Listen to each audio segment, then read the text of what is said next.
ഇന്ന് തന്നെ ഡൗൺലോഡ് ചെയ്യൂ. കാണൂ നിങ്ങളുടെ favourite shows. Hello. Hey Naveen, what is surprise? എന്താ ഇങ്ങോട്ട് വിളിച്ചിരുന്നേ? I am in my bedroom. ഈ രണ്ട് കുടുംബങ്ങളെയും തമ്മിൽ തല്ലിക്കുന്ന എന്തെങ്കിലും ഒരു കാര്യം അവിടെ വെച്ച് എനിക്ക് കിട്ടും. ഞാനത് പ്രയോഗിക്കുകയും ചെയ്യും. നിർമ്മലേ, നിന്റെ ജാതകം എടുത്ത് ജോത്സ്യനെ കൊണ്ട് വിശദമായിട്ടൊന്ന് നോക്കിക്കണം. നാട്ടുകാരുടെ തല്ലുകൊണ്ട് ചാവാനുള്ള യോഗം ഉണ്ടോന്നറിയാം. ഓ, അതൊക്കെ നമുക്ക് പിന്നെ നോക്കാം ഉദയേട്ടാ. ആദ്യം രണ്ട് കുടുംബങ്ങളെ തമ്മിൽ തല്ലിക്കാൻ എന്താ വഴിയെന്ന് ഞാനൊന്ന് ആലോചിക്കട്ടെ.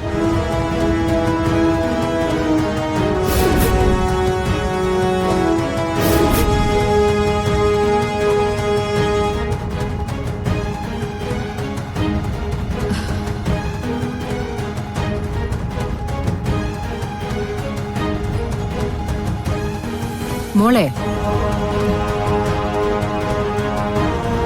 Mummy, you are wasting the time. Mummy എന്താ ഈ ചെയ്യുന്നത്? ഏതോ കായൽ തീരത്ത് കിടന്നവളെയൊക്കെ പിടിച്ചോണ്ട് വന്നിട്ട് എന്നെ ഇമിറ്റേറ്റ് ചെയ്യാൻ പഠിപ്പിക്കുന്നു. How is that possible? Gatha ശ്രീനിവാസന്റെ സ്റ്റൈൽ, സംസാരം, ആറ്റിറ്റ്യൂഡ് ഇതൊക്കെ യുണീക്ക് ആണ് മമ്മി. അവളെ കൊണ്ട് ഇതൊന്നും അനുകരിക്കാൻ പറ്റില്ല. മോളെ, നീ പറഞ്ഞ സത്യാണ്. നിന്നെ കോപ്പി ചെയ്യാൻ ഒരാളെ കൊണ്ടും പറ്റില്ല. പക്ഷേ നമുക്കിപ്പോ ഇത് ആവശ്യം. അവളുടെ രൂപമാണ് നമ്മുടെ പ്ലസ് പോയിന്റ്. അത് വെച്ച് നോ മമ്മി, എനിക്കിത് വർക്ക്ഔട്ട് ആവുമെന്ന് തോന്നുന്നില്ല. മമ്മി, ഇത്രയും മോഡേൺ ആയിട്ട് ചിന്തിക്കുകയും പ്രവർത്തിക്കുകയൊക്കെ ചെയ്യുന്ന നവീന് അവൾ ഫേക്ക് ആണെന്നറിയാൻ ജസ്റ്റ് ഒരു മിനിറ്റ് മതി.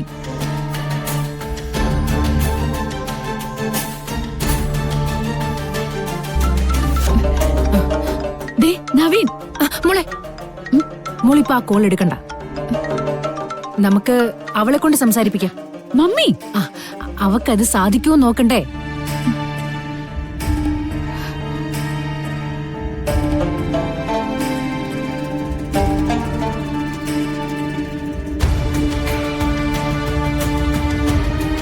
ഗാഥാ മാഡത്തെ വിവാഹം കഴിക്കാൻ പോകുന്ന ആളോട് സംസാരിക്കണ്ടേ? അയാൾ ഇങ്ങോട്ട് വിളിച്ചിരുന്നു. തിരിച്ചു വിളിച്ചിട്ട് എന്തിനാ വിളിച്ചെന്ന് ചോദിക്കണം. എങ്ങനെ ചോദിക്ക? ഹലോ, എന്തിനാ വിളിച്ചേ? സീ മമ്മി, കേട്ടല്ലോ. ഇങ്ങനെ വിളി സംസാരിച്ച എന്താ സംഭവിക്ക? ഇത്രയും നേരം നിനക്ക് പറഞ്ഞു തന്ന എല്ലാം മറന്നുപോയോ? ഗാഥ സംസാരിക്കുന്ന സ്റ്റൈൽ എന്താന്ന് സിനി പഠിപ്പിച്ചു തന്നല്ലേ? പക്ഷെ അതെനിക്ക് വരുന്നില്ല. ഞാൻ എന്ത് ചെയ്യാനാ? നോക്കി, ഗാഥാ മാഡമാണ് സംസാരിക്കുന്നെങ്കിൽ hey Naveen, what is surprise? എന്തിനായിരുന്നു കോള്? അങ്ങനെയാണ് സംസാരിക്കാൻ, മനസ്സിലായോ? കാര്യം ചോദിച്ചിട്ട് പിന്നെ അധികം സംസാരിക്കണമെന്ന് നിൽക്കണ്ട. ഫോൺ അങ്ങ് കട്ട് ചെയ്തേക്കണം, മനസ്സിലായോ? അതെ, ഞാൻ ഒന്നുകൂടി പഠിച്ചിട്ട് ഇപ്പൊ പറഞ്ഞിട്ട് മറുപടി ഞാൻ പിന്നെ പറഞ്ഞ. സിനി, കോൾ ചെയ്യ്. ഞാൻ വിളിച്ചു നോക്കാം മാം. യെസ്, നവീന്റെ റിയാക്ഷൻ എന്താന്നൂടെ അറിയണം. മമ്മി, ഇത് വല്ലാത്ത അപകടമാണ്. ഇവളെ കൊണ്ട് ഇതൊന്നും ഹാൻഡിൽ ചെയ്യാൻ ഒരിക്കലും പറ്റില്ല. അതെ, കോള് വന്നിട്ടുണ്ട്. കൊടുക്ക. സംസാരിക്കേ.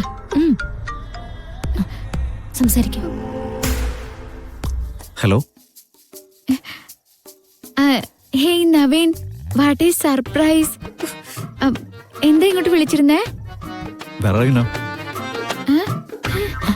I am in my bedroom. പറഞ്ഞു. I am in my bedroom. ഇതെന്തു പറ്റി? തന്റെ സംസാരം ഒട്ടും ഫ്ലുവന്റ് അല്ലല്ലോ.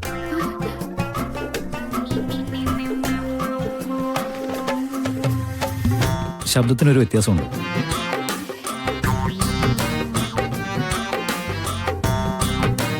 സുഖമില്ല, പനിയാ. പറ. അതെ, എനിക്ക് സുഖമില്ലാത്തോണ്ടാ. അല്ലാതെ തൊണ്ടയിലാരും പിടിച്ചൊന്നുമല്ലല്ലോ. അയ്യേ, എന്റെ തൊണ്ടയിൽ ആര് കയറി പിടിക്കാനാ? ഇതെന്തൊക്കെയാ പറയുന്നേ? ഹലോ.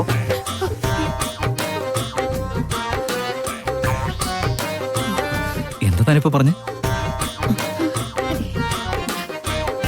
എന്താ താനിപ്പോ പറഞ്ഞേന്ന് ചോദിച്ചത് കേട്ടില്ലേ? അത് അത് എടോ, ആ സംസാരം കൊള്ളായിരുന്നു. എനിക്കതങ്ങ് വല്ലാണ്ട് ഇഷ്ടമായി.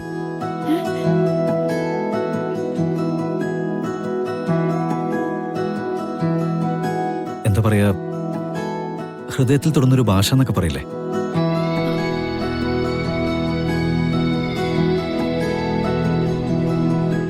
ഗാഥാ ശ്രീനിവാസനെ എങ്ങനെ വേണമെങ്കിലും മാറാൻ അറിയാം.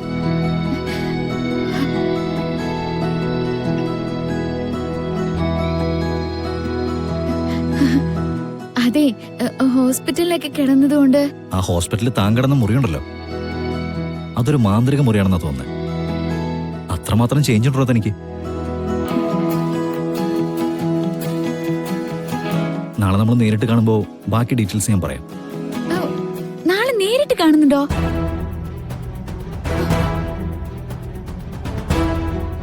പിന്നെ ഞാൻ മാത്രമല്ല, കളരിക്കൽ കുടുംബം മൊത്തം അങ്ങോട്ട് വരുന്നുണ്ട് മരുമോളെ കാണാൻ.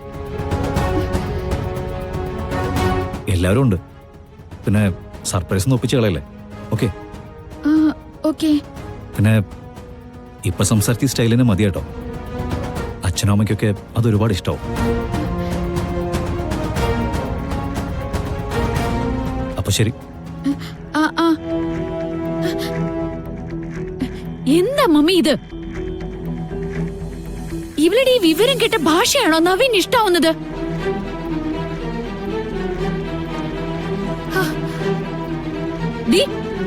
ഞാനായിട്ട് സംസാരിക്കണമെങ്കില്, ഞാനായിട്ട് ജീവിക്കണമെങ്കില് നീ ഇതൊന്നും കാണിച്ചു കൂട്ടിയാ പോരാ.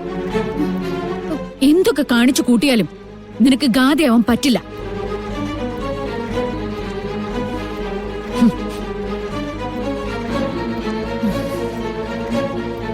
സിനി, ഞാനിപ്പോ വരാം.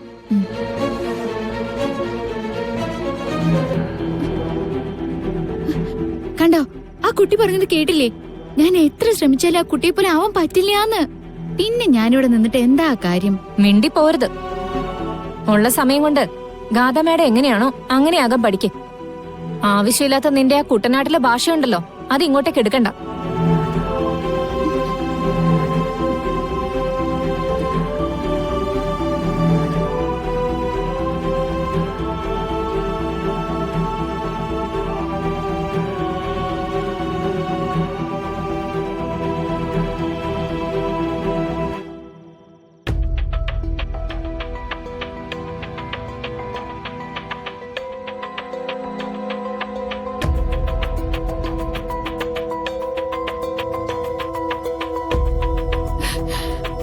മോളെ, നമ്മൾ അറിഞ്ഞു ചെയ്യുന്ന ഒരു ആൾമാറാട്ടം ഇത്.